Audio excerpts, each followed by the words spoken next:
sa palagay ko manalo si Sara Duterte at the end. Pero hindi natin alam kung lahat ba yung apat na allegations na manalo ba siya. Baka merong isa dyan na guilty siya. Pero ayos lang yan. Pag meron siyang isa na guilty siya, pwede siyang magbabayad or pwede siyang meron siyang mga penalty na mga bagay na ganyan.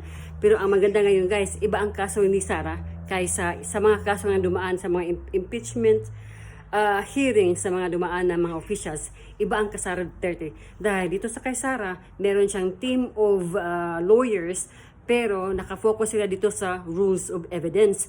Ang rules of evidence guys, hindi ito basta-basta kung ano ang depensa na kung ano ang mga evidence na meron na andyan. Kailangan itong dig upin dahil bawat dig up ay meron talagang mga legal issues dyan na hindi tayo pwede na basta-basta mag-open sa mga ganyan mga bagay. Halimbawa, bangko, hindi ka pwede mag-open dahil ikaw mismo at ang bangko lang ay may karapatan mag-open. You have the right, na itago mo yung mga property mo.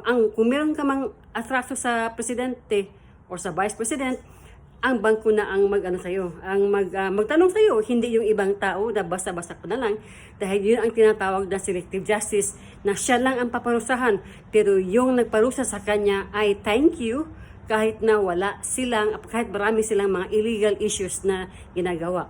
So guys, tandaan na lang natin na maganda itong kasara, dahil nakikita ko talagang Sara Duterte is parang siya yung solution. Siya yung solution of the problem. Kasi ang daming mga problema sa issues ng mga law, constitutions, the structures of the government. Nakita natin na nakukuha ng mga leksyon yan sa kanya. Very powerful yung mga knowledge na binibigay niya sa mga tao. So ang dami natin, para tayong matalino, di ba? Kaya hindi tayo attorney, parang naging attorney na rin tayo. Kasi dyan magaling si Sara. The power of learning or lessons, the power of words, yun ang pinaka-importante. Yun lang po guys.